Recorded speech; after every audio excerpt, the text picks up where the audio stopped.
O milagre da multiplicação dos pães e dos peixes encontra-se registrado no Novo Testamento por 4 evangelistas: Mateus, capítulos 14 e 15, Marcos, capítulos 6 e 8, e Lucas, capítulo 9, e João, capítulo 6. Este milagre foi muito importante para a igreja primitiva e para esses escritores do Novo Testamento. Caso contrário, nós não teríamos esta ênfase, esse registro de maneira tão notável. Nesses milagres nós encontramos inúmeras lições para as nossas vidas e nós gostaríamos de sublinhar algumas dessas lições. A primeira coisa que eu gostaria de destacar é que, de acordo com Mateus e de acordo com Marcos, Jesus operou não apenas um milagre de multiplicação de pães e de peixes. Ele operou 2 milagres. Jesus pode repetir o milagre que ele já operou na sua vida. Se um dia você estava doente e ele te curou, ele pode fazer a mesma coisa ainda hoje. Pode repetir o milagre da cura. Se um dia você caiu, tropeçou e ele levantou você, ele pode fazer a mesma coisa ainda hoje. Ele pode levantar você quantas vezes você cair. Se você se arrepende e clama por misericórdia, ele te perdoa. Ele perdoa não apenas 7 vezes, mas 70 vezes 7. As misericórdias do Senhor se renovam todos os dias, todas as manhãs. E esta renovação das misericórdias do Senhor e as misericórdias do Senhor são a causa de não sermos consumidos. Então, Jesus operou 2 milagres. É verdade. Quando nós comparamos os 2 milagres, a literatura, fazemos uma análise literária, vocabulário, descobrimos isto.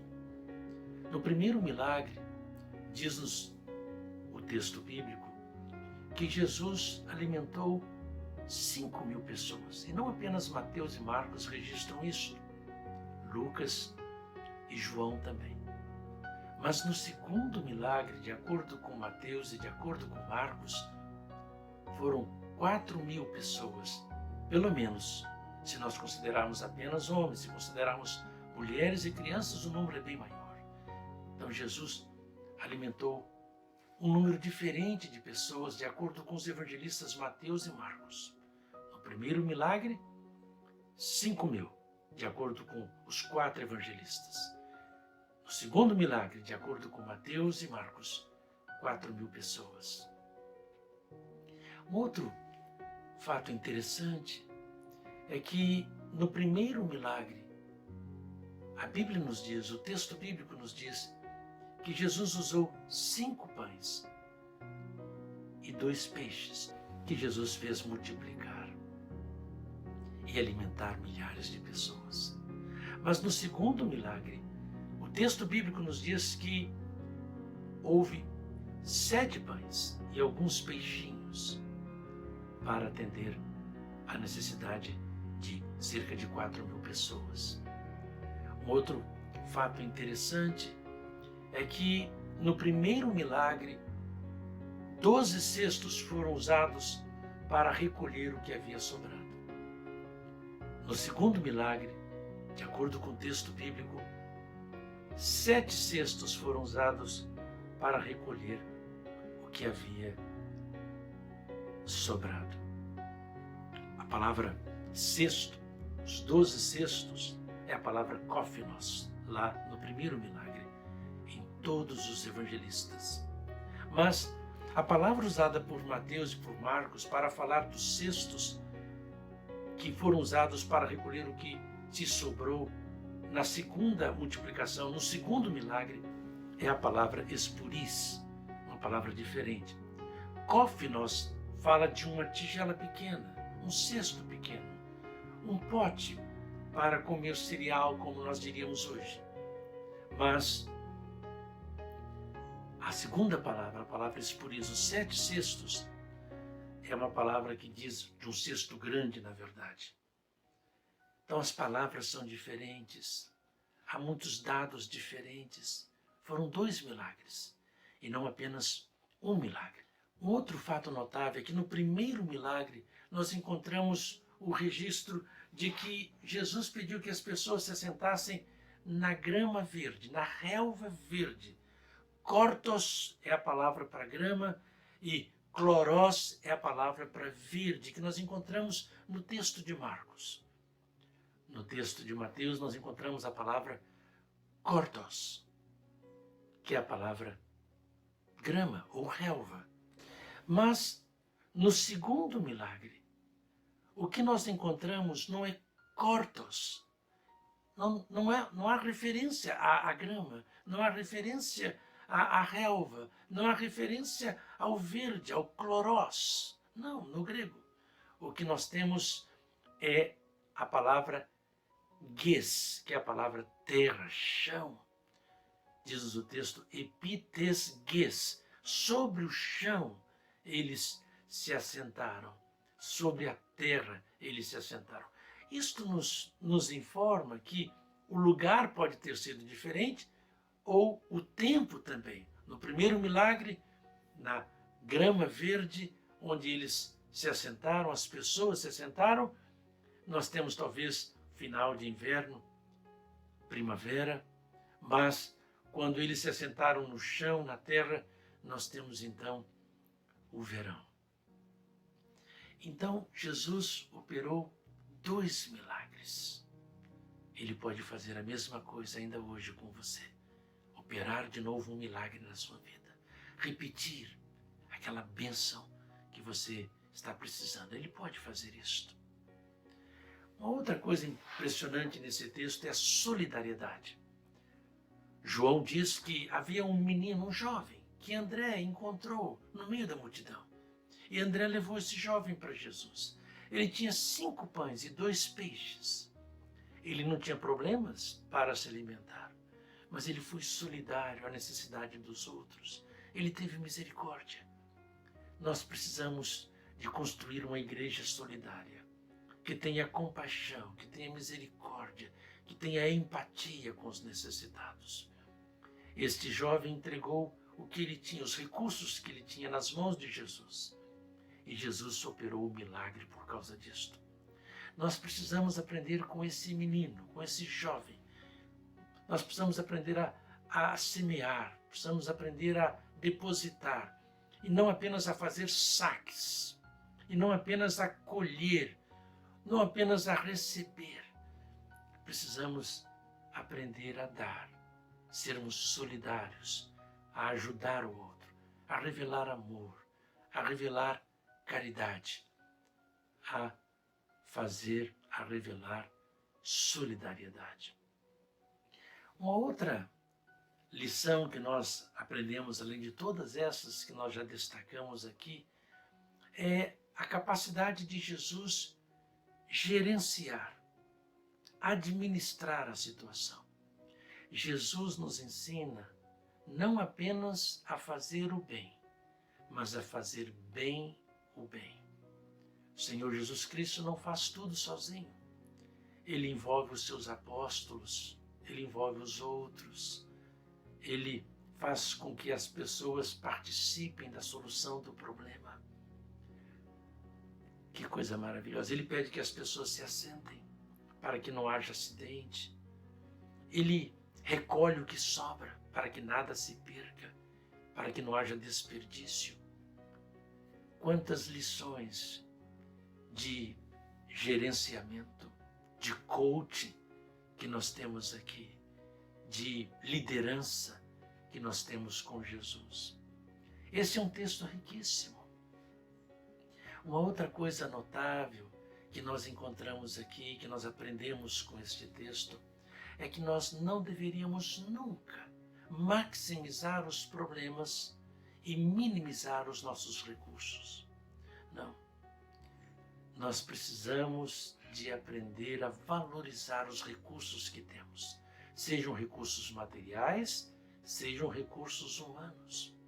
Davi não menosprezou, não desdenhou, não minimizou as suas pedras. Não. Jesus nunca menosprezou, desprezou os recursos humanos que tinha em suas mãos, simples pescadores. Precisamos aprender com Jesus a não minimizar, desprezar os nossos recursos humanos e materiais, a não maximizar os nossos problemas, os nossos desafios, enfrentá-los com fé em Deus, naquele em quem podemos todas as coisas. Ele nos ensina a viver com pouco e a viver com muito. Ele nos ensina a trabalhar, a fazer milagres com os recursos que temos.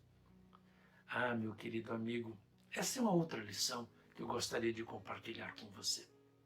Caminhando já para o final da nossa fala, da nossa análise desse texto da multiplicação, nós gostaríamos de destacar a atitude de Jesus antes do milagre acontecer.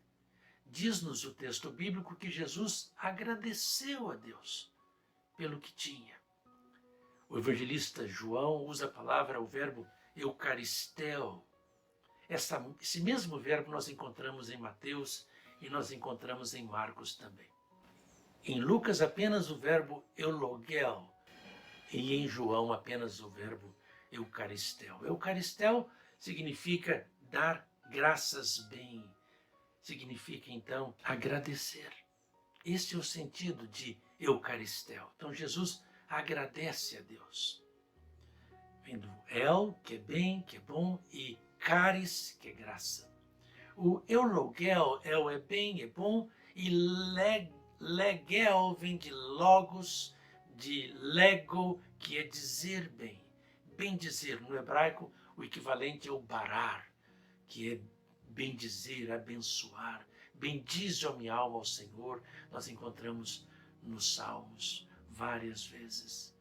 Tudo que é em mim, disse o salmista, Salmo 103, bendiga o santo nome do Senhor. Então Jesus, antes do milagre acontecer, ele bendiz o Senhor, ele abençoa os alimentos, ele abençoa o que tem, ele fala bem daquilo que tem, ele agradece a Deus pelo que tem. Meu amigo, você já tem agradecido a Deus o que você tem, o que você é? Sabe de uma coisa? As capacitações que Deus te deu, os atributos que você recebeu do Senhor, se você coloca isso nas mãos de Deus, os seus recursos intelectuais, emocionais, físicos, emocionais, na mão de Deus, nas mãos de Jesus, estas coisas podem ser multiplicadas para a glória do Senhor, para o bem, para fazer bem às pessoas. Mas se você não bendiz, se você não agradece o que Deus tem lhe dado, como o milagre pode acontecer? Jesus agradece a Deus, abençoa os alimentos antes mesmo do milagre acontecer. Que exemplo extraordinário! E a última coisa que gostaríamos de sublinhar é que o texto nos diz que Jesus falou para a sua igreja, para os seus discípulos: tenho compaixão das pessoas, tenho compaixão da multidão. O milagre acontece na nossa família, na nossa igreja, no mundo, no nosso bairro, no trabalho, quando nós procuramos revelar compaixão pelas pessoas. Ah, meu amigo, o Senhor é um Deus que tem compaixão de nós. E Ele quer operar um milagre na nossa vida, na nossa família, na nossa igreja. Mas nós precisamos de crer nesse Deus que faz milagres, que tem compaixão de nós, que quer resolver o problema das nossas necessidades, e não apenas físicas, mas das nossas necessidades emocionais, intelectuais, espirituais. Jesus pode preencher os vazios que há, não apenas em nosso estômago, mas no nosso coração, na nossa mente, no nosso espírito. Ele tem compaixão de mim e de você.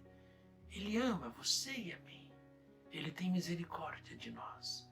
E a minha oração é que Ele te abençoe e te guarde. Que Ele faça resplandecer o seu rosto sobre ti e que Ele tenha misericórdia de ti. Que o Senhor sobre ti levante o seu rosto, te dê paz. Em nome de Jesus. Amém. Um forte abraço.